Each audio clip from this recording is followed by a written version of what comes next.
रात का समय था। घड़ी में 12 बजने वाले थे। दिल्ली के एक सुनसान इलाके में एक पुरानी और खंडहर जैसी हवेली खड़ी थी। हवेली के अंदर से हल्की हल्की रोशनी आ रही थी। इंस्पेक्टर राघव हवेली के सामने खड़ा था। उसकी आंखों में डर और जिज्ञासा दोनों थे। राघव ने धीरे धीरे हवेली का पुराना दरवाजा खोला। अंदर घुसते ही एक अजीब सी ठंडक महसूस हुई। दीवारों पर कई पुरानी कठपुतलियां टंगी थीं। कुछ के धागे कटे हुए थे और कुछ के चेहरे टूटे हुए। राघव ने एक पुरानी अलमारी देखी जिस पर कई पुराने कागज रखे हुए थे। उसने उनमें से एक कागज उठाया। उस पर लिखा था, हर इंसान एक कठपुतली है जिसे बस सही हाथों की जरूरत होती है। राघव का दिल तेजी से धड़कने लगा। तभी उसे पीछे से किसी के चलने की हल्की सी आवाज सुनाई दी। उसने तुरंत अपनी पिस्तौल निकाली और आवाज की दिशा में देखने लगा। कमरा अंधेरे और सन्नाटे में डूबा था।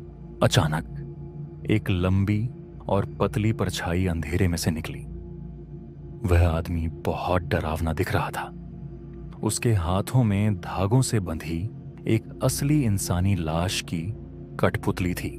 राघव ने अपनी पिस्तौल उठाई, लेकिन उसे महसूस हुआ कि उसके हाथ अचानक भारी हो गए हैं। ऐसा लगा जैसे किसी ने उसके शरीर पर कंट्रोल कर लिया हो। उसके हाथ और पैर कठपुतली की तरह हिलने लगे। राघव ने हिम्मत जुटाई और जमीन पर पड़ी टॉर्च उठाकर अलमारी पर दे मारी। जोरदार आवाज हुई और बाहर पुलिस की गाड़ियों के सायरन सुनाई देने लगे। कांस्टेबल आर्यन दौड़ता हुआ अंदर आया। रोशनी फैलते ही पपेट मास्टर चौंधिया गया और भागने की कोशिश करने लगा, लेकिन आर्यन ने उसे पकड़ लिया।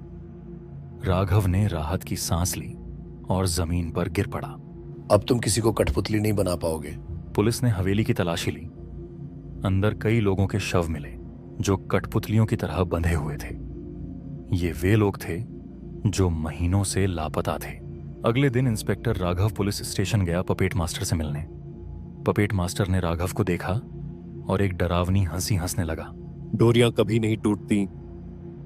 इंस्पेक्टर, तुम भी खेल का हिस्सा हो। राघव के चेहरे पर डर साफ झलकने लगा।